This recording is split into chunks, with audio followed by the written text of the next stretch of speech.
Hello, welcome to this special CNBC Africa broadcast of a panel discussion on driving business relations between the Gauteng region of South Africa and West Africa. I am Wole Famurewa, and thank you for joining us. The Gauteng region is easily one of the largest economies in Africa with a GDP of over $100 billion. And the authorities in the Gauteng region are now taking that growth to the rest of Africa. And today we focus on how that growth is going to West Africa. We have a distinguished panel to do justice to that conversation. I'd like to introduce them, starting with Carl Nelson. He's the Chief Operating Officer of the Ghana Investment Promotion Center. We also have Al Hassan and Danny. He's the CEO of Stanbic Bank Ghana. We also have the pleasure of having Lulu Singwana, the High Commissioner of South Africa to Ghana. And last but certainly not least, we have, if you like, our chief host today, Saki Zamkaka. He is the CEO of the Gauteng Growth and Development Agency. Thank you so much, ladies and gentlemen, for joining us for this conversation. Saki, I'd like to start with you, Saki, and if you can just give some context on the concept of taking a province, not just a country, to another region like West Africa. We've seen this happen with Gauteng, and we're seeing that conversation going on with the business community in that part of the continent and, of course, this region. So can you just speak to the importance of such interaction and the impact it is having on the Gauteng region? Thank you, Wole. Gauteng is pretty strategic, not only for South Africa, but for the region in Southern Africa and potentially even going up to East Africa and into West Africa. We account for a third of the country's GDP. If you're in Joburg, you're 2 hours to Cape Town, 2 hours to Namibia, 4 hours to Rwanda, 6 hours to Ghana. We have the busiest airport in the continent. There's a lot of connections that you can get from there. We're pretty much, again, the factory of Southern Africa. We've been big historically on mining. We can produce mining and capital equipment. We have retailers and service companies that are even in this market. I mentioned some of them earlier who are with us in this audience. So for us, it was only natural that we don't get to be inward focused. We start to appreciate that some of the companies have now grown to a point where the South African market is no longer enough for them. They have to look at markets outside of that. But also to say maybe even for us as Gauteng to grow, we need expertise, experiences that we don't have, and we need to attract people from the rest of the continent and the rest of the world to come into Gauteng. Right. And I think what makes this very interesting is that, and I think Lagos perhaps is a great example of that. As we all know, Nigeria is experiencing a recession right now. But incidentally, while the broader country is in recession, Lagos State, which is the commercial capital, is still growing quite well. And I think that speaks to the importance of really helping investors understand the story of Africa. Beyond the large countries and large populations, the important business districts and how investment opportunities exist primarily in those areas. Can you just speak to how Gauteng is a great example of a region that is distinguished within a much larger country? Well, I think it's a trend we see everywhere in the world. Regions are getting a lot more prominence. Cities are getting a lot more prominence. People no longer go to the US, they go to New York or LA. They don't go to the UK, they go to London. They don't go to Rwanda, they go to Kigali. They don't go to Kenya, they go to Nairobi. They don't go to Gauteng, they go to Joburg. So the prominence of regions and cities, because again, what they could potentially do is to allow people to distinguish that irrespective of what may be happening in the broader macroeconomy of a country, or we don't know what else happens in South Africa, but there's a region that we know and we understand what it's about. We love the energy, we love the people, we love doing business. So that's what we're trying to do. But then again, for us, the message we've also been saying is that we're not trying to grow as a region out of context. If Gauteng grows, the rest of South Africa is going to grow, because Indeed. when somebody lands in Joburg, they will know that there's another place called Cape Town, there's another place called Durban, or there's Rustenburg or Northwest or Limpopo or Mpumalanga where they can visit. So for us, it's not either or, but we also appreciate that a person who wants to do business in a country, the economics must work. And the economics work in Gauteng because the second biggest province in terms of economy is less than half the size of Gauteng. The population, as I said, is the most popular. So you can't avoid the fact that it's the engine of where things start. And we want to leverage on that strength, which may then benefit everybody. But we also know that while there are certain areas of Gauteng that work very well, there are certain areas that don't work. Yeah. And in that we can learn from experiences, things we've seen in East Africa, innovations on fintech that could be much better than what we're doing. You come here and when you look at the financial services environment, the formal banking sector is quite expensive because of the perceived risk of lending, and you've developed another parallel lending system, which again, I think we've been talking about township economies, rural economies, and those are the solutions we can learn from on how do you deal with the underbanked, if there's even anything as underbanked. You know, somebody says you're as banked as you want because many of these products are available. But the point is there are people who are not in the mainstream economy. How do you put them in the mainstream economy? And we're battling with those things, and we can find young people and entrepreneurs here who have solutions that they could share with us. Venture capital, I think in the rest of the continent is a challenge. Yeah. And those entrepreneurs who have money may find that even in South Africa they could find great ideas that they could back, and those ideas could be the next big thing that's going to happen. So we're basically saying we're open for business, we're open to learn from what other people are doing. All right. Your Excellency, I would like you to reflect on the possibilities for business here between the Gauteng region and the broader South Africa and Ghana. You've been High Commissioner for 2 years, so you probably understand the terrain quite well. Can you just reflect on what we can see in terms of building a business relationship here?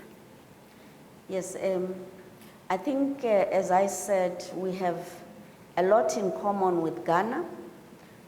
Both of us are mining countries. We are agricultural countries, and we have good opportunities in agriculture. So I think it is an area that we can look at, particularly in South Africa. We're very good in agriculture. We have a lot of experience in the mining sector. We also have been able to develop machinery, equipment relevant for our different industries, particularly mining and agriculture. We're also looking in the energy sector. We have a lot of technology that we're developing, including in the renewable energy sector. And we have companies here in all those sectors. We have companies that are working in energy. We have sectors also that are working in the IT sector. We have companies, some of them already in Ghana, that are working in agriculture. I didn't mention the financial services. We have a number of banks here, including our CEO for Stanbic Bank. We have FNB Bank represented in Ghana. I've mentioned the IDC that is here. So we are looking at Ghanaians also going to South Africa to look at opportunities. I think one area where Ghana is doing very, very well is in education. You have some of the most brilliant engineers and technicians, scientists, and I think we need your expertise in South Africa. Already we have a number of professors in our universities, but we need your skills, your experience. Also internationally, you have all that experience and expertise. So we are inviting you to come and invest in South Africa, particularly in the new technologies, science and technology, the ICT sector, energy, and we have companies here that will be in a position to partner with you. Yep. And the financial sector from South Africa is here also, and they are looking for partnerships between Ghanaians and South Africans and projects that they can fund that will be driven by the two countries. It's quite clear that South Africa is heavily invested in the country already, and we hope to see more. But Al-Hassan, if you can just speak to the business climate and how it has changed over the last 2 years. We know it's been a difficult time for not just Ghana, but many countries across the continent. And what's your message to investors who are looking this way, and what they should be aware of in terms of how Ghana is changing as an investment opportunity? Well, I think, thank you very much. And I was telling Saki that Standard Bank, you know, where we said we feel very much like part of Gauteng, whilst we are very Ghanaian. Standard Bank is 99% owned by Standard Bank South Africa. So whilst Gauteng and all the business people were preparing to discover Africa, we ran out with a flag from 1999. So you're welcome, and I can say that, you know, we're well structured to receive you as you know international bank offerings in South Africa. The business climate in Ghana has been to the point Her Excellency made. Number one, for foreign investors, I always say that capital is a coward. Capital is usually the first thing to run away when there's trouble. And the biggest trouble for the rest of Africa is political instability. I'm happy to say that since 1992, this country, in terms of its democratic governance, as Her Excellency has said, is just grown from strength to strength. And I think if you witnessed the transition recently, you would certainly have applauded us. So we have seen our capital grow. We've helped people to settle and seen their capital grow. So in the last 2 years, in the context of political stability, we've had tactical issues, issues around power supply, and we all kind of relied on the hydro system, which supported the economy up until, you know, with the kind of expansion we've seen in the economy, the hydro wasn't enough, and the extra capacity, depending on fossil fuels, delayed. Now, you know, therefore, you know, that kind of resulted in the power crisis. But since then, there's been massive response, whether from government or independent power producers. We now have some significant installed capacity for power. We just have to get fuel flowing through, and things should be fine. Again, if we look at foreign currency, which is what most foreign investors are worried about, whether they can be able to translate their local currency earnings into foreign currency and repatriate. Over the last 3 years, you know, we've seen the volatility in the foreign exchange, especially the US dollar, you know, kind of moderate. Last year was pretty stable until the events of December, which is always the issues that all Africa faces because of election. We saw a bit of a spike, but we do expect that discipline of management to continue. We expect flows to improve from, you know, continue to come through from cocoa exports. We're seeing some expansion in the petroleum sector, and therefore export receivables should come through. Again, the capital market in Ghana is getting more and more attractive for foreign investors, so portfolio flows should come through to improve the FX supply. And again, there's a re-emphasis in agriculture, which at least, if for nothing at all, reduces the outflow of US dollars for importation. Even if we're just producing enough to feed ourselves, we'll be saving anything up to $400 million for not exporting what we could have produced here. So I think from where we sit as a Standard Bank, you know, which is also a very foreign company represented here, even though we're very local, we think that the economy generally is improving. The fundamentals are almost pointing in the right direction, but there's always volatility in Africa, and we can manage that. All right. So, Carl, I want to come to you and maybe to just get your thoughts on some of the issues that he has raised. I think at the end of the day, foreign investors are not just looking for an opportunity, but they're also here to fix problems. And some of the problems that he has cited relate to power supply. There have been some challenges in that respect. Can you just speak to the opportunities that you would like to emphasize for foreign investors who are probably looking this way from Gauteng? Yeah, over the past 5 years, we have restructured our investment drive. And that started with the review of the investment law in 2013. That has now moved towards more targeted investments at specific projects and at specific issues that we believe we can have synergies in between us and the prospective investors. We have also now geared our drive towards the National Development Plan. Okay. So you realize that we had issues with power, as he said. So the aim and the target was at power producers. So over the past 3-4 years, we've had a lot of investment in the power sector to address that issue. We also have had issues with our infrastructure. You realize that over the past, I think, 6-7 years, we've had investments in the tourism sector, like this hotel we have here. We've had Kempinski. We have a few of them coming up. And these are as a result of targets we've set to satisfy certain requirements of the economy. Let's not forget that the GIPC is not only bringing in investments, but bringing in investment for the development of the economy. So in as much as we want to bring in investments, we have to look at investment in areas where we will derive the most benefits, investment in areas where we need the most expertise from external sources.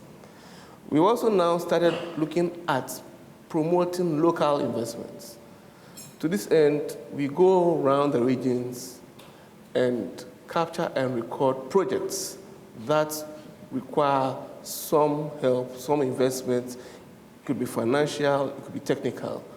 These projects are cataloged and are kept as a register. We review them, and when we go out on our investment drives, these are brought out, and we try and align them to the kind of investment or investors we meet.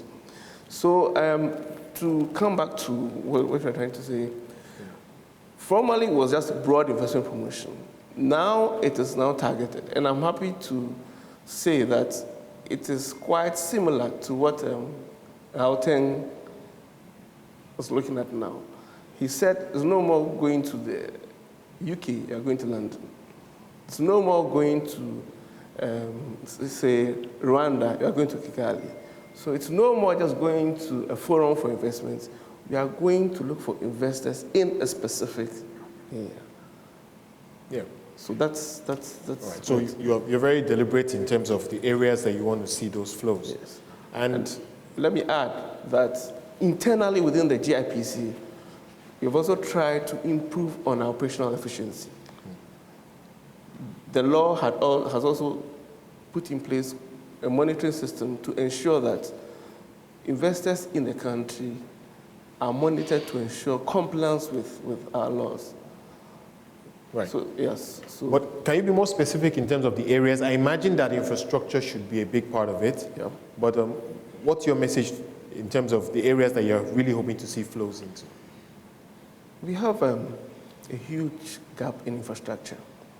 We have set up a PPP desk at the Ministry of Finance for investors who want to go through the PPP model. We can also have investors who come in and invest, own, and after some time, hand over. Infrastructure, when I talk about infrastructure, I'm talking about railway, roads, bridges, and also we have a huge gap in our real estates, especially in the area of low-cost housing. Yeah.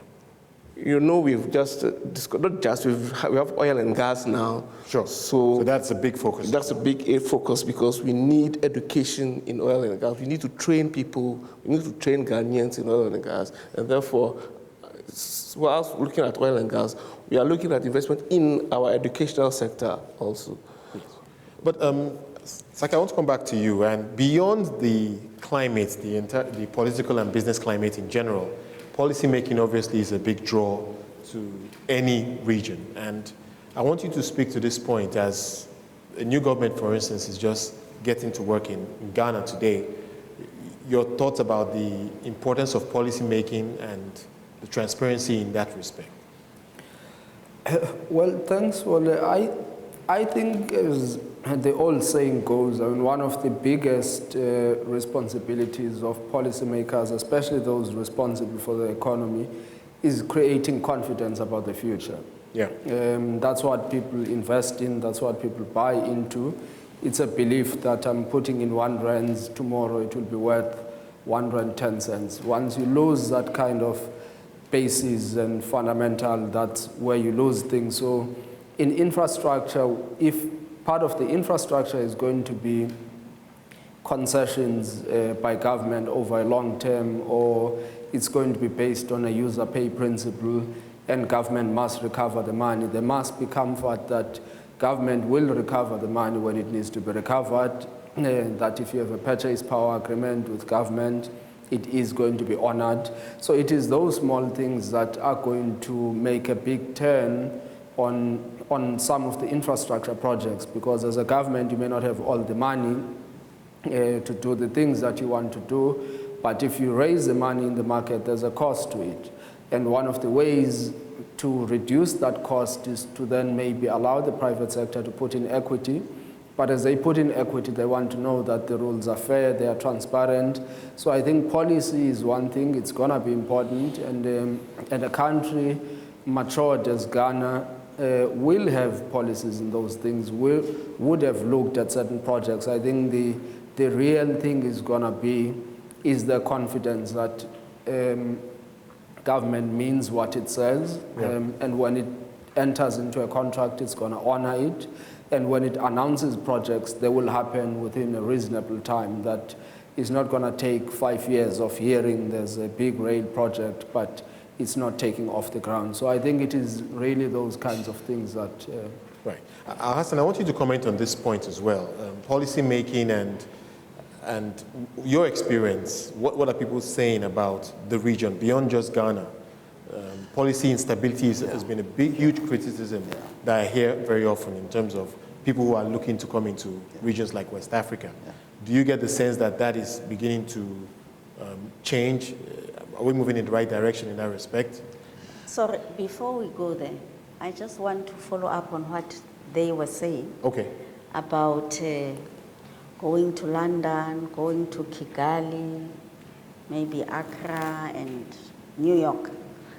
I think as a rural girl, I think it's important for us as Africans to begin to think of the hinterland. We should look at projects like rural electrification.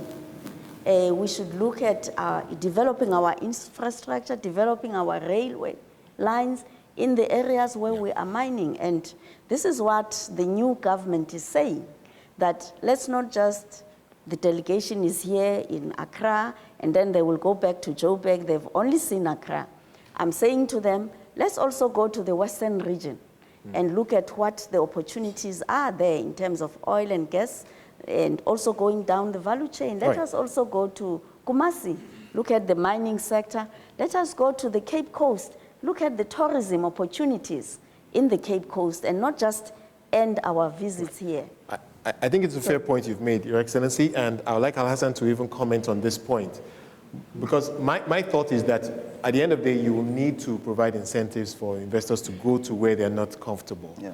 And but beyond that, at the same time, you also need to advertise these opportunities well. So I guess that, at the end of the day, is still the job of the government. Am I correct, Elsie? Yeah. To her point again, yes, there's a great emphasis by government, and I'm sure Carl can speak more to that. Actually, he spoke about targeted investment that we encourage rural and macro industries. But I'd just like to track back quickly to the question earlier around policy. Yes. As they say, action speaks louder than words. Policy is words, words, words. Private sector people actually getting onto the ground and doing things is action. That's where policy is tested out. And I think the point Saki made was quite valid. And we like to see a lot more foreign investors come. Let's test all of the policies GIPC and everybody is put on the ground and see how it works to shape policy. Because if we look at that, across West Africa, there's all these brilliant policies on investments and that issue around policy instability.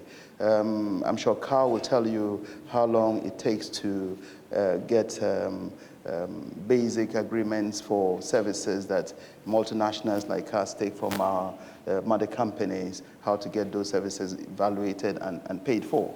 These are things that the policy is there, it can be done. But when it comes to, probably renewing and licensing, all those delays needs to be dealt with. Right. But in terms of operative policies, yes, great policies, but let's test it on the ground. Let's test it on the ground and feed it back. I'll come back to you, Carl. I have to take a short break, and I will continue this conversation on investing in Ghana with this delegation coming from the Gauteng region. We'll be back in a moment with more.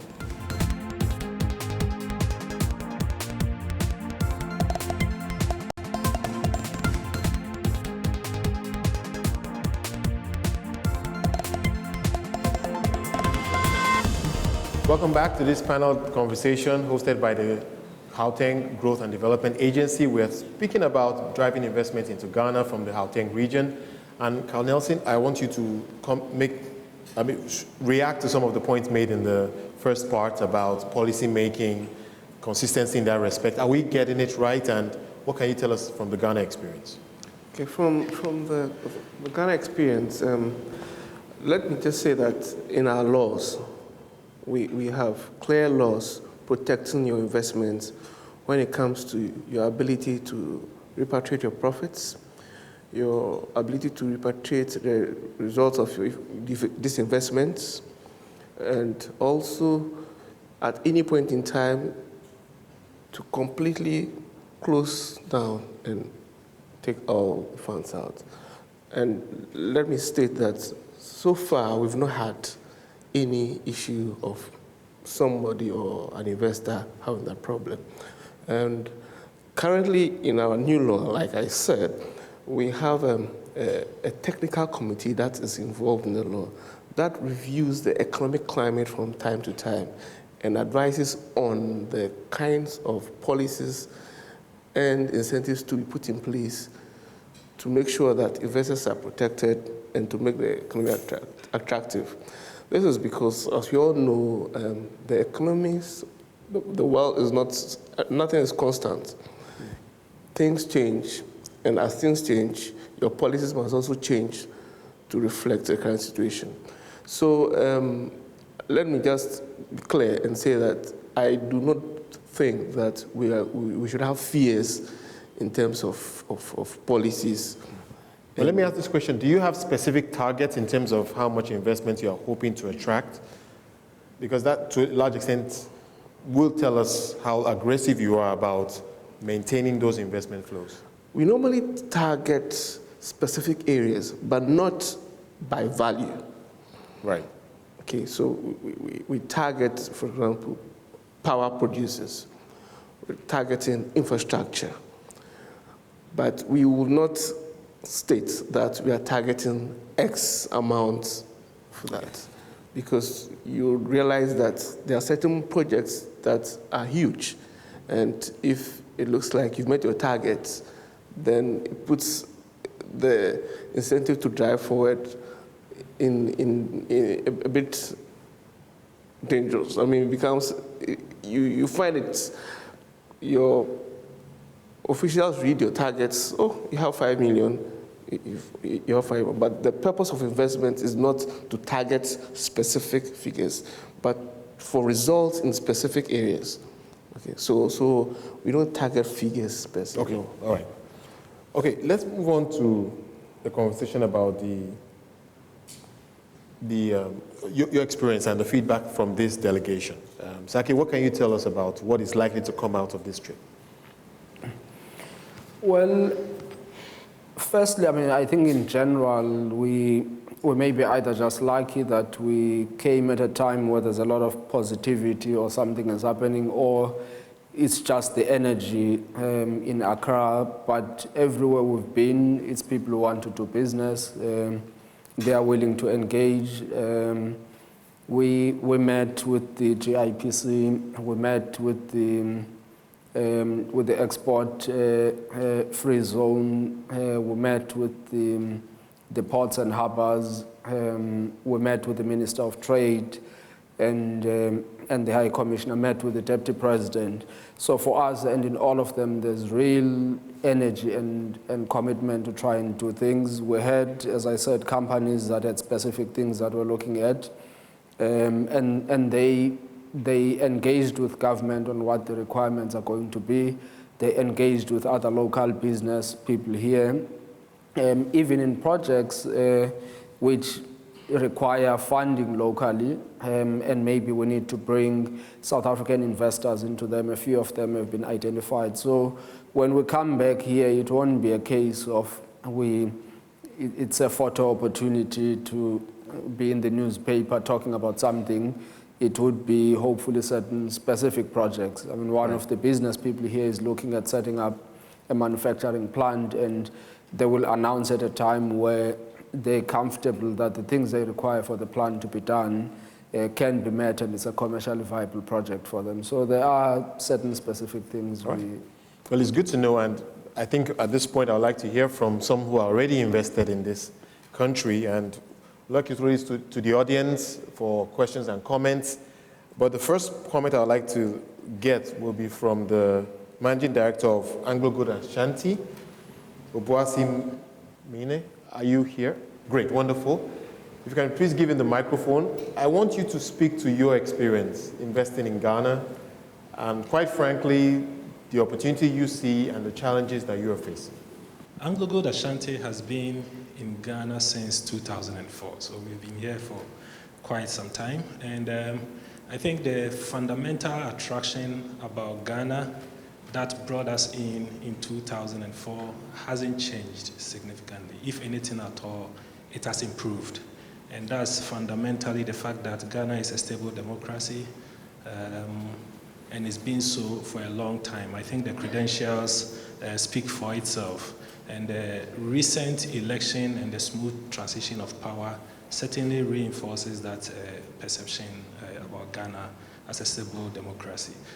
And when it comes to investment, that political risk perception is what drives a lot of other risks that come into play. It does drive the perception about rule of law, and having that stable political environment certainly gives a good impression about, or a good perception about, the rule of law. And if you come to the mining industry, rule of law is very critical, because generally some of the challenges mining industries would face would include your rights when it comes to your concessions, your leases and stuff like that, as well as the support you get from the state in terms of addressing things like illegal mining, which is something that is not only a challenge in Ghana, but in other African countries as well. For us as a company, our fortunes in Ghana have been mixed for various reasons. We have two operations in Ghana, the Obuasi mine and then the Duapre mine. The Obuasi mine is currently in the middle of a fundamental restructuring process, whilst the Duapre mine has done very well.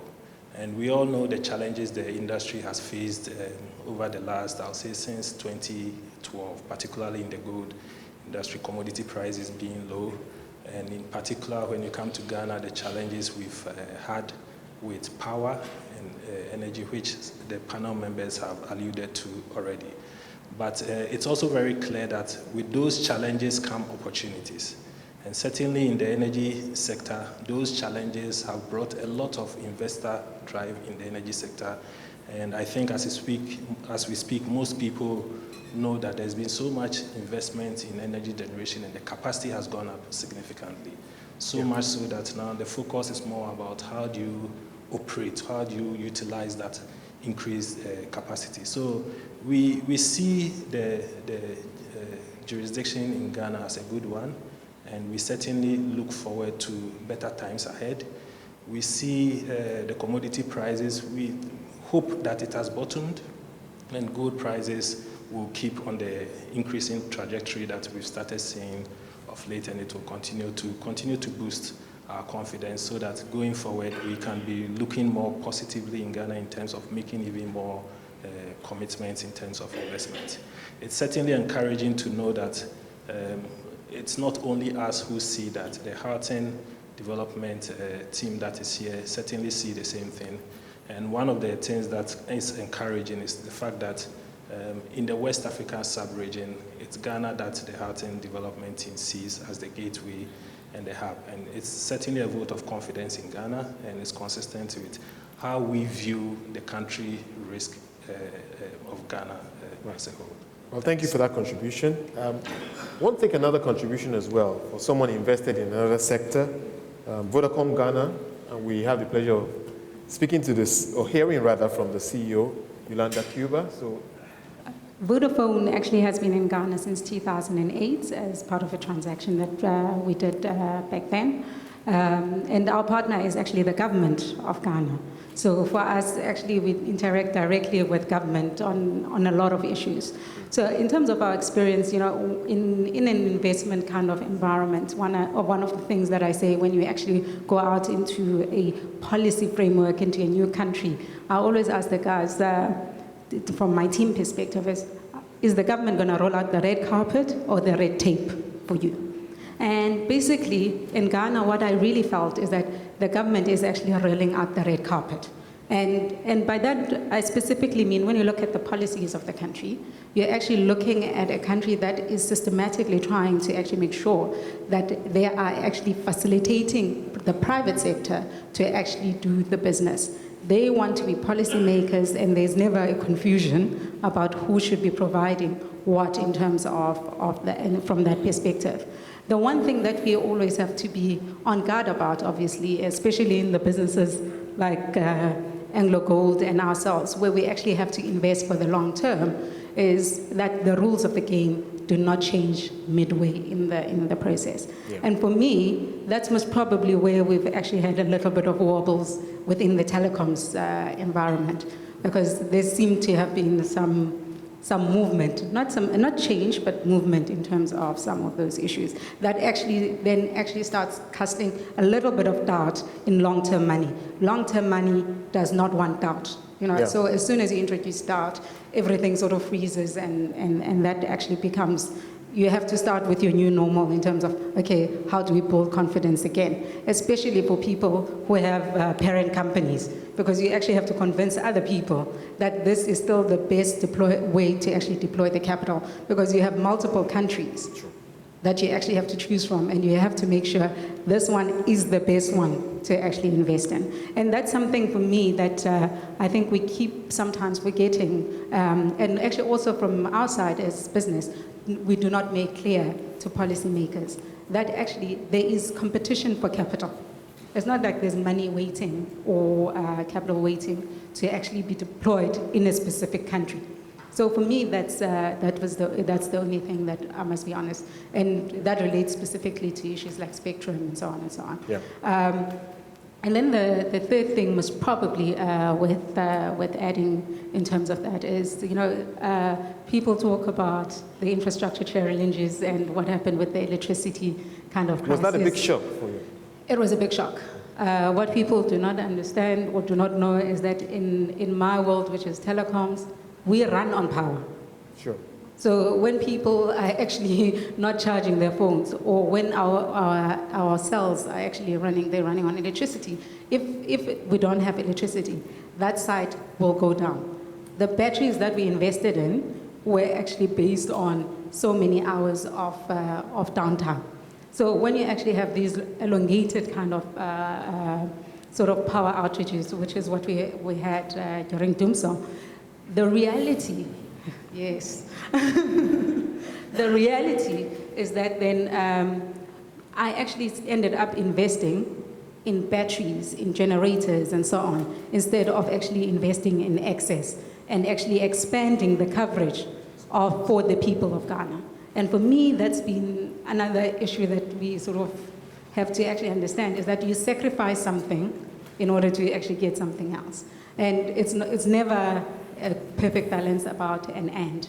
So how do we make sure in the future we are able to actually iron out some of those kind of things so that we do not disadvantage some of the issues? However, having said everything that I've said around the constraints, when I look at mobile money, which is around financial inclusion, which is something I'm passionate about, in Ghana today, you have about 30% financial inclusion. So the other 70% of the population is actually unbanked or excluded from the financial system.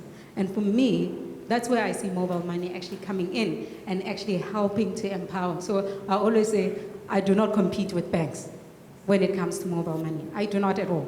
I actually am more focused at the people that are actually unbanked, that are in the rural areas, Sislulu. So you'd be happy to know that I actually focus on the people in the rural areas to actually make sure that they are actually financially included. Because I genuinely believe once we actually include the people that are marginalized, that's when we're actually going to see the real potential of Ghana and its people. Yolanda, thank you very much for that contribution. Very useful insight into what they've experienced so far.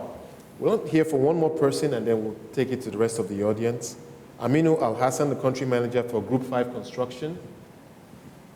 So we've set up a facility in Takoradi, training people who can do welding and fabrication in those areas. The economy is obviously doing well. That also provided opportunity for real estate development. And we also entered into real estate development and put up an office park in the airport residential area, which means that there's opportunity for real estate sector. We find that there's a lot of human capital in Ghana.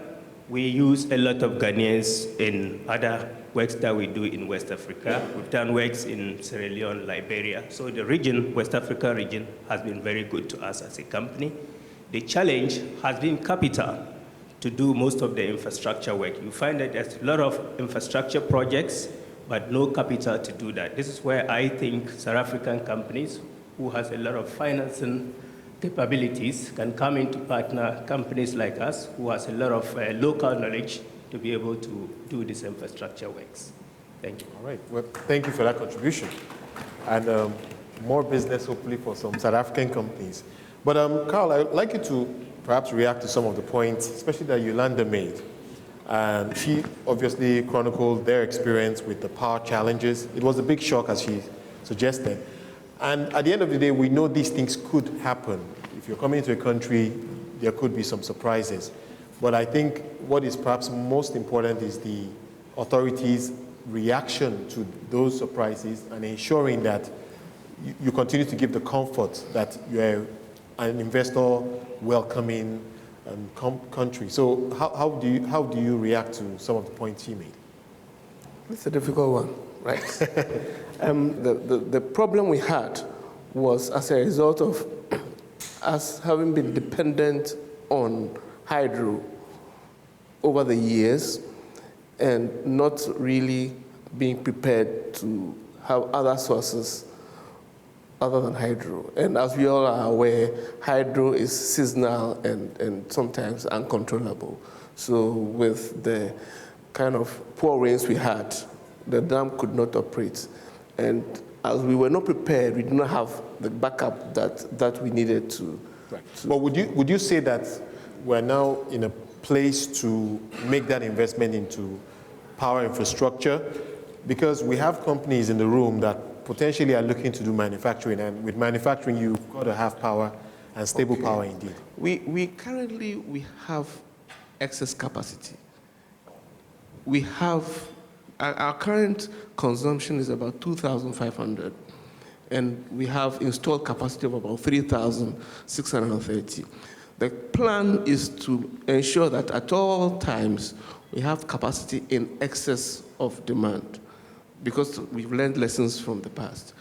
The current problem is the costs, which is also a factor of the kind of fuel we use. So we are now trying to ensure that most of the PPPs are dependent on gas, which is cheaper. There are also discussions going on about coal. I mean, that's the discussion stage. So yes, there has been a recognition of the fact that there was real issues. There were issues with power which had a significant effect on the economy. And we have learned lessons. We've now gotten to a stage where we are ahead of consumption. We are now moving towards managing the cost to ensure that it's feasible for business. Okay. And so let me say that that is something that we are all, we're not happy to talk about. We hope it's something in the past. But I want to emphasize that when it comes to policies and laws, those ones, I don't think we have issues with. Okay, that's great to make the clarification. I want to take this back to the audience if we have a contribution. I'm John Granger. I'm the provost of Lancaster University and the president of Transnational Academic Group across Africa. My question relates to education, investment in education. If we look at China, it has moved from an emerging status to a developed status. Their backbone of growth has been in education.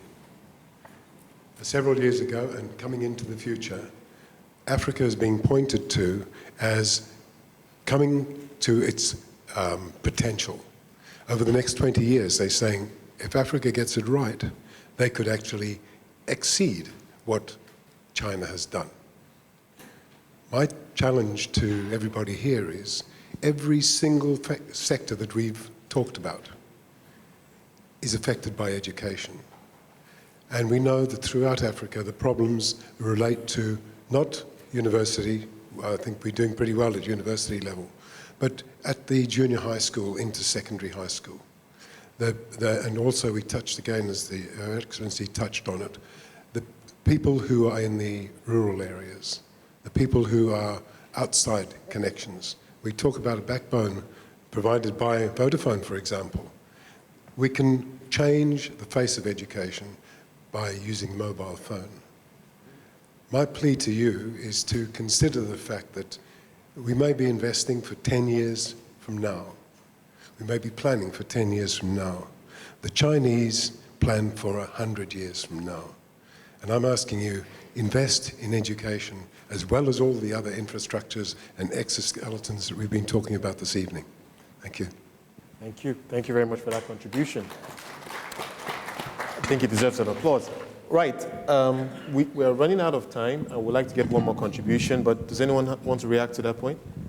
Otherwise, we'll just go on to take the next question or comment. Okay, we have one in the front here. Atumile Majija, the Chief Commercial Officer for Prudential Life Insurance. My question is to Saki as well as to the GIPC. You mentioned some of the areas, some of the sectors that are already in Ghana.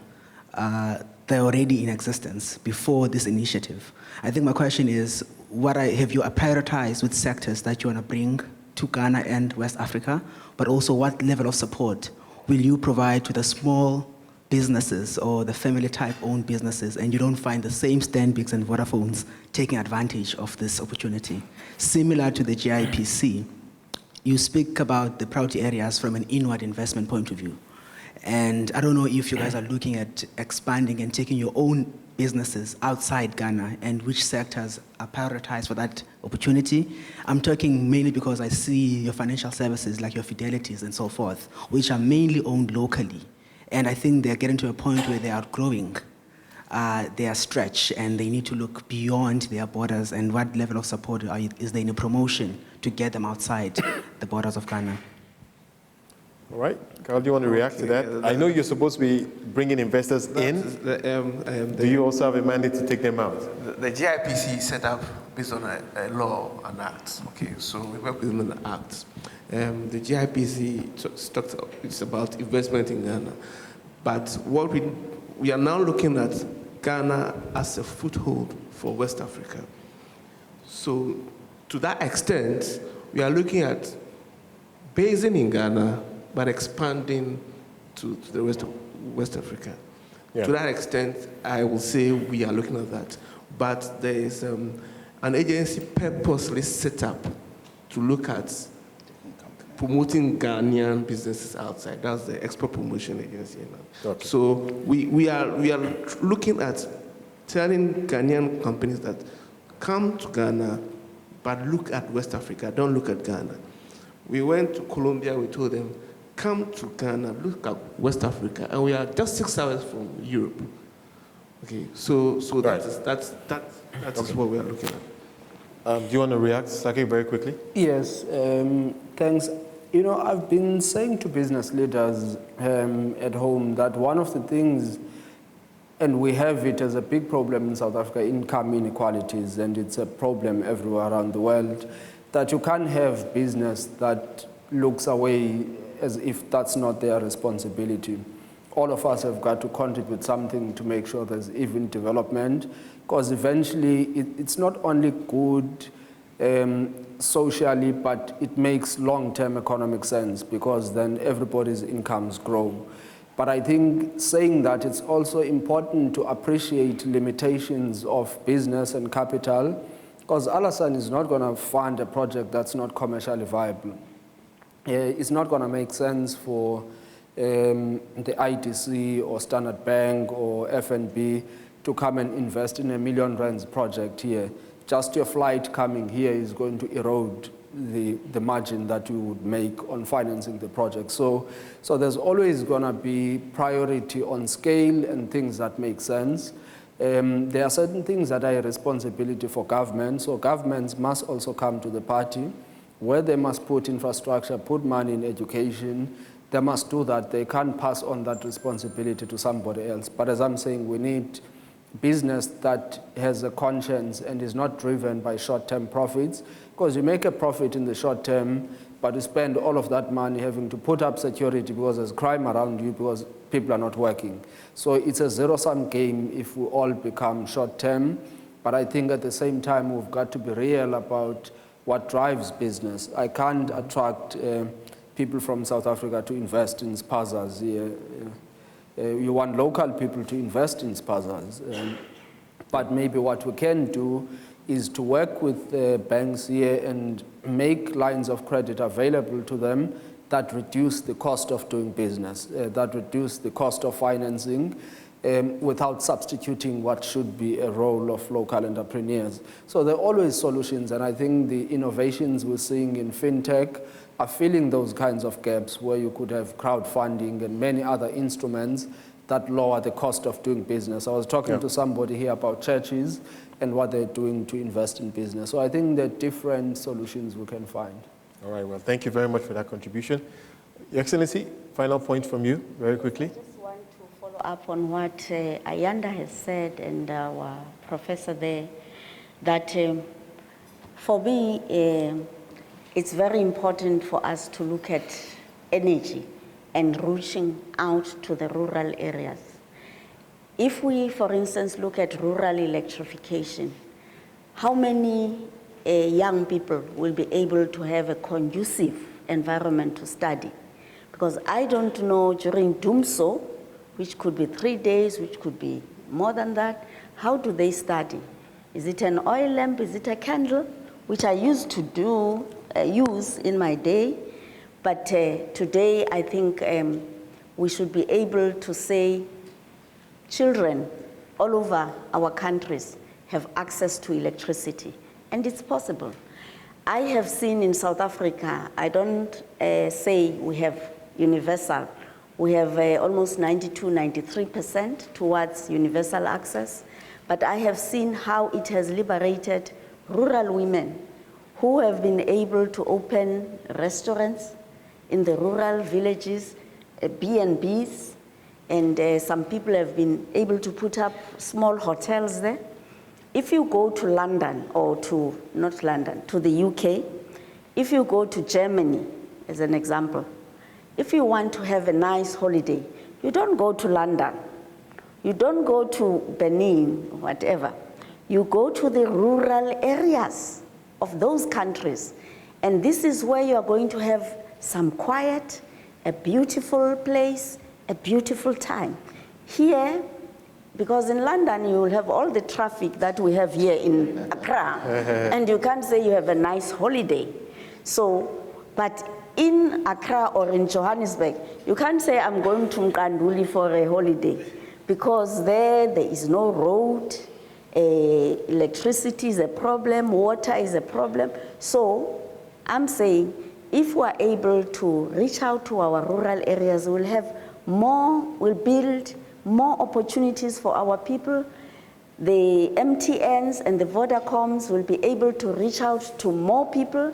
Educational programs will be accessible to more of our people. We will be like China. Instead, what we're doing now in South Africa, and I'm sure here, we're importing electricians from China, plumbers from China, welders from China, and what have you not. Because we don't have them in our countries, and I want to support the idea of actually investing in education and looking at what we need.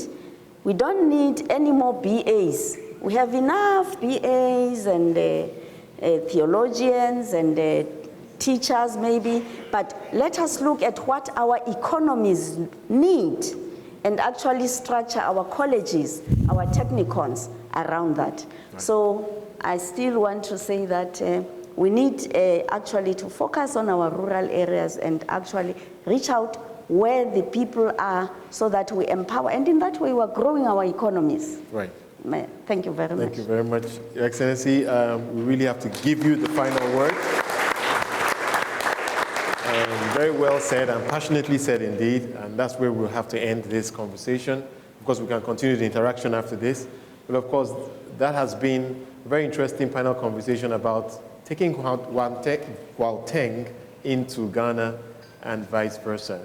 My panel has been made up of Saki Zamkaka. He's the CEO of the Gauteng Growth and Development Agency. Her Excellency Lulu Ingwana, she's the South African High Commissioner to Ghana. We've also had Alhassan Andani, the CEO of Stanbic Bank Ghana. And last but certainly not least, we've been speaking to Carl Nelson, the CEO of the Ghana Investment Promotion Center. Thank you very much for watching. I am Wole Famurewa.